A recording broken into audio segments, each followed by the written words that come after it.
mula ngayon, the only thing that's going to matter ang isang bagay na makabuluhan pa is your relationship ay with ang God. relasyon mo sa Diyos.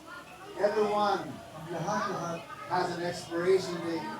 maaaring mag-expire o matapos. Everyone will die. Ang lahat ay mamamatay. Everyone will die. Ang lahat ay mamamatay. You may die young. Ikaw ay maaaring mamatay ng bata pa.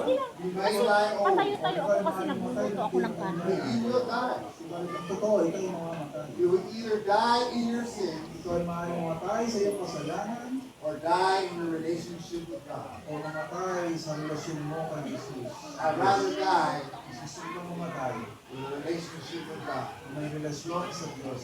If I want to spend eternity At gusto ko gamitin ang buhay mo lang hanggan with God forever, kasama ng Diyos. I want to worship Him every day. Gusto kong purihin siya araw-araw. I want to be with my loved ones who've gone to heaven. Gusto kong makasama aking mga sa buhay na nasa langit. Amen? Amen. I don't want to die in my sins. Ayaw ko mamatay sa aking kasalanan.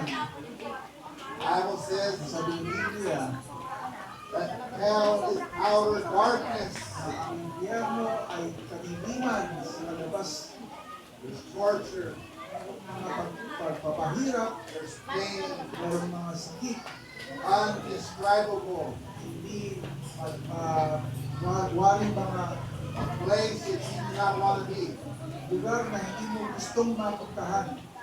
If you go there, Kung kayo pupunta roon, it's because you chose to go there. ay dahil gusto mo talaga pumunta roon. You chose to reject a relationship with God. Pinili mong talikuran ang relasyon sa Diyos. How many know there's good news? Yung pinakalam sa mabuting balita. There's good news. Mayroong mabuting balita. Turn to your neighbor and say, there's good Kaya sa news. ating kagabi, mayroong mabuting balita. There's good news. May mabuting balita. The gift of God Ang kaloob ng Diyos is eternal life ay through buhay Jesus mo lang sa Christ. pamagitan ni Jesus na ating Panginoon. Jesus came Si Jesus ay dumating dito to give you life upang bigyan ka ng buhay, and life more abundantly. buhay na sagana. Jesus came Si Jesus ay pumunta rito to give you the God kind of life. upang ibigay sa iyo isang buhay na parang katulad sa Diyos. That no matter how difficult your Na circumstances, kahit ano, gano'n pa man kahirap ang iyong sirkumstansya, God says, I'm with you. ang sabi ng Diyos, kasama kita. I'm inside of you by Ako my sa loob mo, spirit. sa pamagitan ng aking Espiritu.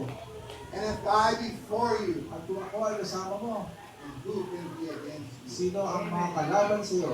Hallelujah. Hallelujah. But you have to have a